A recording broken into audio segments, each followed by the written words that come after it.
उस वक्त कदीम जो मकबरा है मज़ार के बिल्कुल पिछली तरफ, तो वहाँ पे हम मौजूद हैं। आप अपने विजुअल देखिए जो यहाँ पे कदीम कब्रें हैं, इसके बारे में हम जानना चाहेंगे इमरान भाई से। जी इमरान।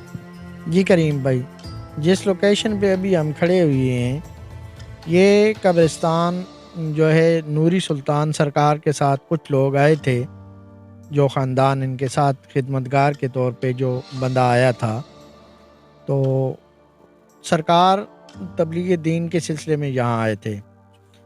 तो जब भी उनकी यहाँ पे अपना टाइम वक्त पूरा हुआ तो सरकार जो है वो वापस चले गए कुछ भी लोग। लेकिन यहाँ पे जिस जगह पे सरकार बैठे हैं, यहाँ पे जो इनके मजावरीन थे, जो इनके साथ डेरा इस्माइल ख़ान से आए थे, जिनको हम अपनी ज़बान में लोकल सतह पे हम खलीफा बोलते हैं, तो ये जो कबूर आपको मैंने दिखाई हैं, ये उन लोगों की कबूर हैं, वो जो इस खलीफा ख़ानदान के लोग थे।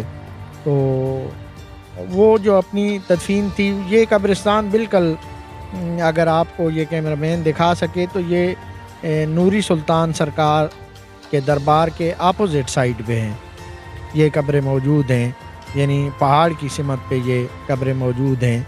तो ये इनकी औलाद आज भी बाग नीलाब में मौजूद है और इनको जो है खलीफा बोला जाता है, आज भी इनको खलीफा बोलते हैं। इनकी पहचान बाकी आबादी से अलग है। वो कैसे? ये इनकी आँखें जो हैं वो सब्ज़ हैं और इनका चेहरा जो है वो सुर्खी माइल है। तो अगर इनका आप छोटा बच्चा भी देखें तो वो बाकी आबादी से मुनफरिद है। तो अगर 10 बच्चों के अंदर इनका कोई बच्चा खेल रहा हो तो आप आसानी से ये जज कर सकते हैं कि ये जो खलीफा ख़ानदान है, ये उन लोगों का बच्चा है। उसकी पहचान कर सकते हैं? जी, उसकी पहचान कर सकते हैं। अच्छा, ये बताइएगा जो अभी जो खिदमतगार हैं बाबा के, तो वो उन्हीं में से, अपने ख़ानदान में से हैं या उनके और मुरीदीन हैं? नहीं, वक्त के साथ ये लोग भूल गए हैं। मेरी याद में तकरीबन आज से 30 साल पहले इनका एक बंदा इस कब्रिस्तान में आखिरी दफन हुआ है, इलाई बख्श उसका नाम था। तो उसकी वसीयत थी कि मुझे अपने आबाई कब्रिस्तान में दफन किया जाए। उनके बाद उनकी औलाद भूल चुकी है कि हमारा इस दरबार के साथ कोई वास्ता या कोई ताल्लुक़ था। लेकिन जिस तरह आपने बात की है कि आज ये मुजावरीन जो हैं या इस दरबार पे जो लोग मौजूद हैं, तो ये क्या उसकी कदीम आबादी उन लोगों में से हैं। तो ये जो लोग हैं, ये यहाँ पे इस गांव में एक टाइम ऐसा था कि कोई सादात नहीं था। तो तकरीबन ये पीरियड बनता है लगभग 200 साल के करीब, जब यहाँ पे एक बंदा 30 कलरा से पीर शाह ईसा कताल जो इनके बेटे हैं, उनकी नस्ल से हैं वो बुखारी सादात, जो यहाँ पे आए और उन्होंने यहाँ खट्टर ख़ानदान से शादी की। तो उस शादी से उनके 2 बेटे पैदा हुए। एक जो आप यहाँ पे दरबार के ऊपर आप ये कब्र देख रहे हैं, बाबा कायम अली शाह, तो एक जो हैं वो बाबा कायम अली शाह हैं और एक दूसरे उनके बेटे थे।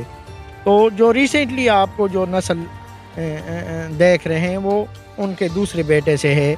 और आज जिनसे मैंने आपको दरबार पे पिछली किस्त में आपको मुलाकात कराई थी दरबार नूरी सुल्तान सरकार पे, तो ये बाबा लाल शाह के पोते हैं और उसी ब्रांच से हैं।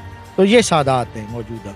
जी, मौजूदा जो इनके खिदमतगार हैं वो उन्हीं में से हैं, उनके बेटे दूसरे बेटे में से उनके ख़ानदान के ताल्लुक़ रखते हैं।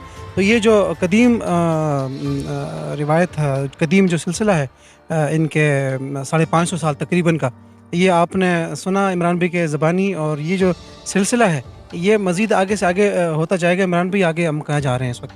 ये आगे मैं इंशाल्लाह आपको विज़िट कराता हूँ दूसरी लोकेशन की, तो आए हम उस तरफ जी आगे चलते हैं। मज़ीद नई तहकीक जो इमरान भाई ने की हो और जो मकामात हैं, ख़ासकर इस किताब के हवाले से मज़े की बात यह है नाज़रीन कि लिखना एक अलग फ़न है, फिर उस मकामात को तहकीक करना, उसकी लोकेशन मालूम करना और फिर उसको जज करना, ये बहुत मुश्किल काम है। और इमरान भाई ने ये बड़ा अच्छा कारनामा अंजाम दिया है कि वो जो मकामात हैं उन्होंने तहकीक की हैं मकाम के ज़रिए। तो जो लिखा है उस मुतालिक उस मकाम के ज़रिए हम आपको ये डॉक्यूमेंट्री पहुँचा रहे हैं नीलाब कटल के किताब से माखूज़।